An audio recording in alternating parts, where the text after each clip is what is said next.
So why digitize? Why are we even talking about this? Well, there's a couple of reasons. Number one, we're faced with tighter budgets. Project budgets, as owners, they have less funding. It's just everything's under the squeeze right now. We've got aging infrastructure. So we have a need to readdress the infrastructure we have. And there's a real trend of urbanization right now. And so we need more infrastructure. So we need to fix what we've got, and we need to build more. As communities and immigration numbers go up, cities are getting more and more crowded. We need more and more infrastructure to support that. We, as stewards of this planet, have an obligation to look at sustainability. That's becoming an important part of our industry now. And then that in and of itself layers on the need for alternate energy solutions. So the delivery of a project like Raphael was referring to 50 years ago now has all of these extra layers of consideration and regulation on top of them that is putting more and more pressure on practitioners and owners and everybody else to conform to these requirements. So McKinley put this document together in 2016, and it's a look at the construction industry compared to other industries. And it's quite telling, the gap between, say, manufacturing as an industry and the construction industry. You can see there's a huge delta there.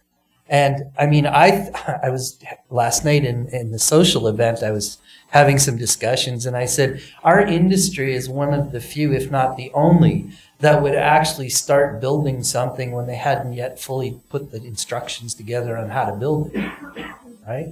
Would you start manufacturing an airplane before it was fully thought out? Unlikely. But we do it with buildings and rail and those sorts of things all the time in our industry. So, what are the drivers here? Well, from let's say a company perspective, it's things like corporate margins are dropping. We need to work smarter. We need bottom line savings. It's driven by finance at the high levels. If we look at the environmental impacts, it's things like cement accounting for 5% of the global carbon on the planet. And the fact that China between 2011 and 2013 used more concrete than the United States did in 100 years. Think about that for a minute, right? That's quite a fact. 40% of solid waste produced in the world is from building projects. So we're not very respectful of our planet. And I think this is something that's driving this whole move to digitization. So if we look at other industries, and I thought this was interesting, you did the music analogy as well. If we look at other industries and how they've changed in comparison to ours that hasn't really changed, the music industry. We used to own albums, if you're old enough, or it's coming back now, cassette tapes, 8-tracks I didn't put up here, but 8-tracks were in the mix as well, CDs, and then after came these portable players. So at one point in time, I think people didn't even buy music anymore. You bought the device and you downloaded from Napster music for free. And you didn't own the music, you owned the device that played it. But if we look at what's happening today, people don't actually own the music at all. They buy a service to gain them access to the music. And we're not buying music the way we did anymore. It's become a service. So instead of owning a product, you're gaining access to what you need. If we look at, again, Raphael, again, we had no idea we were talking about the same things here. Automobiles, it's another great example. Owning a car, common for most of us. Then came Uber and Lyft and these ride-sharing services. And what we see in the future is the autonomous vehicles. So that's really a shift from owning to service-driven. So what does that mean for our industry? Well, global construction industry by 2020 is estimated to grow by 70%, $12 trillion globally, 15% of the global GDP on the planet, and 60% of the growth is expected to be in China, India, and the United States. So if we look at Canada, we have a GDP of $2 trillion. 4% of that is invested into infrastructure in our country, which is $80 billion. So if we were able to introduce or recognize a small efficiency gain of 5%, that would amount $4 billion, right? That we can reinvest into this much needed infrastructure. We can build things like another Champlain Bridge in Montreal. We could build 2 ring roads around Regina for that savings, right? So what is BIM?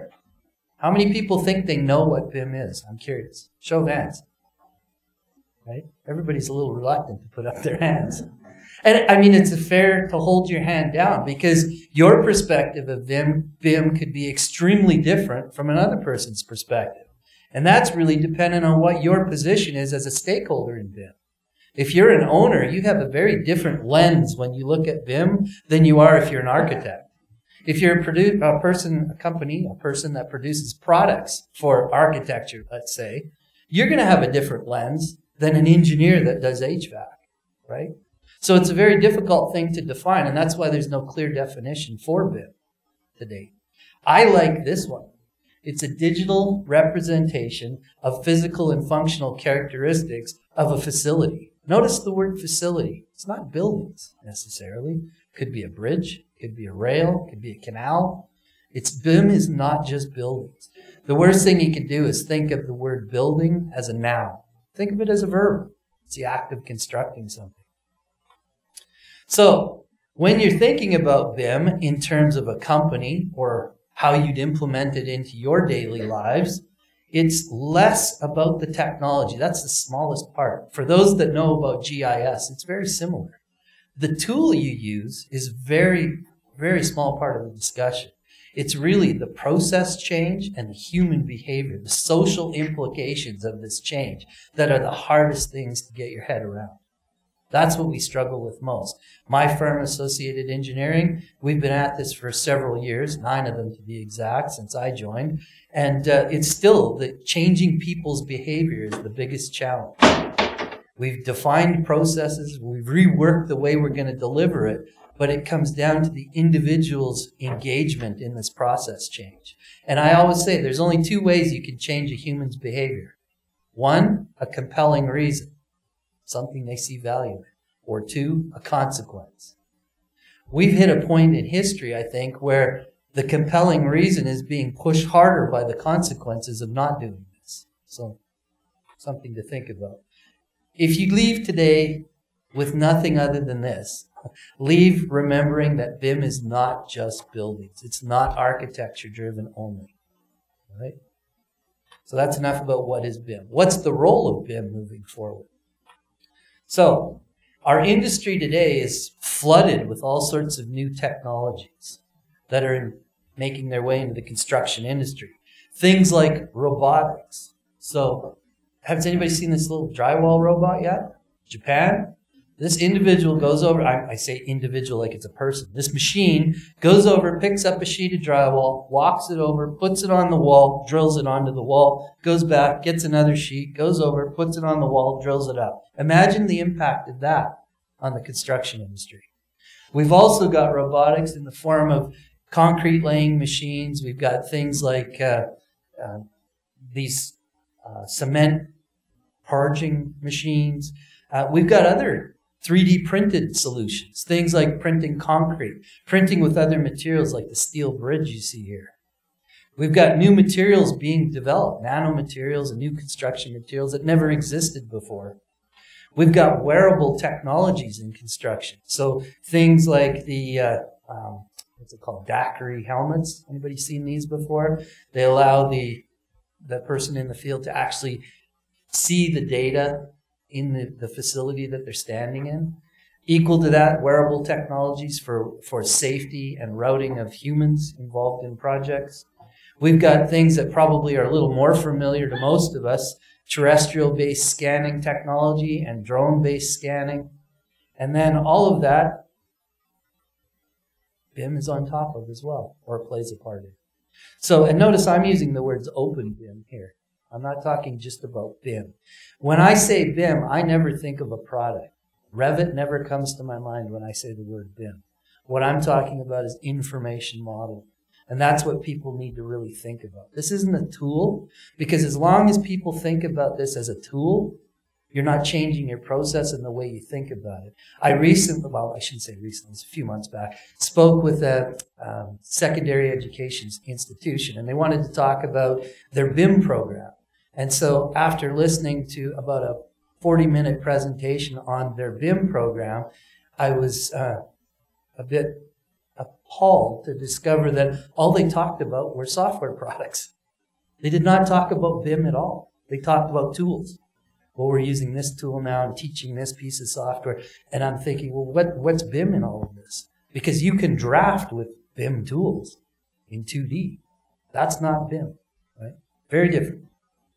So, if we think about what this whole industry shift brings to the table, and I was talking about this a little bit earlier when I was saying that there's new service opportunities here. We could take information from buildings, GIS, and infrastructure and create new services from it that haven't existed before. And BIM becomes the backbone of that whole infrastructure ecosystem. So these are the sorts of things we're moving forward with. So City of Calgary, I think it was mentioned earlier that I'm the founder of the Calgary BIM community, and some of the members are here as well. We've been working with the City of Calgary, Justin Pokar, on an e-permitting system. So we can take the idea is that people would submit electronically and get permits without, much like Singapore's doing, if anyone knows of what Singapore's doing. So the same ideas behind that. And so we've reached a point in history where we've got BIM, tools and technology, skills and understanding. We have integrated project delivery defined. We have the National Energy Code for buildings, and you bundle all of that together and you now have the opportunity for money in the bank. We've got everything we need now to actually deliver something that brings value to all the stakeholders across the whole delivery chain. So what I wanted to talk about now is, what is Open BIM? How many people know about Open BIM? Show of hands. Anybody heard of it? What does Open BIM mean to you? It's interactive. Huh? Yell it out. Collaboration. Collaboration. Okay, what else? Interoperability. So that's the one I was hoping someone would yell at. What does interoperability mean with BIM? A common language. So exchange of information, right? What I find is a lot of people think about this in terms of geometry only, but it's not just geometry. It's rich asset information that you're exchanging as well as geometry. So a colleague of mine with BuildingSMART International, this gentleman's name is Mark Baldwin. He's from Switzerland. It's an interesting story. He's actually an Australian that lives in Switzerland. So when you hear his accent in this little video, you'd be going, he's from Switzerland? But he is heading up the BuildingSMART International Certification Program that's being deployed globally. And he's also the one that created this little video on what Open BIM is. It's only a couple of minutes long, or a couple of seconds long, minutes probably. And I thought it would be a really good, it's easier for him to explain it because I thought it was really impactful than for me to stand here and talk to you because I need a drink. So here we go. We'll get this to play. Hopefully. Maybe not. No. Do you know how to make it play, Jerry? Is there a mouse? We've got a mouse for you. Just click it once. I got a mouse. What is Open BIM? Open BIM simply means working with BIM using open standards. Well, what are open standards? Let me give an analogy to explain. To write a report, you typically use a word processing application, maybe Microsoft Word or Apple Pages. Once the report is complete, you probably want to share that with your audience. Typically, you don't send out your reports as a native file. You usually publish a PDF copy. There are a number of reasons for this. Firstly, if you send a native file, anyone can make changes to your document without you knowing. Secondly, the native files are proprietary or closed formats. This means the receiver needs to have the same application or a compatible software to view them. If you issue a PDF, on the other hand, the document can be viewed with a simple PDF viewer. PDF is an open standard. It's also a lightweight file, but still has a lot of functionality. The recipient can view the document, search for words, add comments, create markups. but they cannot change the original text. This PDF workflow is comparable to Open BIM. In BIM, we start by creating a model using a commercial modelling software. Here we are working in a native or proprietary format. At some stage, we want to share the model with the project team. If we issue the native model, the receiving party must have the same or compatible software to view it. They can also make changes to the model without our knowing. However, if we publish the model in an open exchange format, like IFC, the model data is freely viewable, measurable and usable, but the model content is protected. Changes cannot be made in an IFC file, they are made back in the original modelling software. So let's recap. Creating model data in a native format is called native BIM. If we exchange this model data with an open standard, such as IFC, then we're in open BIM. But is there a closed BIM? Some people refer to working in a native file format as closed BIM, rather than native BIM. This is a little misleading, as it suggests something counter to open BIM. In fact, native BIM is the basis for open BIM. You can only start an open BIM process by creating a model in a native format. You don't create models in IFC, you export them to IFC. But at any stage in a native BIM process, you can exchange data with an open standard and thereby starting an open BIM workflow. The term closed BIM should really only be used to describe scenarios where open BIM standards are intentionally excluded. For example, where the exchange is exclusively in a native format. Pretty straightforward. So I thought I'd go through what IFC is all about, Industry Foundation Class. So this is the premise of the work that BuildingSMART International works on. This is what we do. There's a user group that comes together to define the needs of industry and discuss what's required. Then there's groups that actually go and develop the exchange format to allow these exchanges to happen. So if you look at the diagram here, you'll see the IDM, the Information Delivery Manual.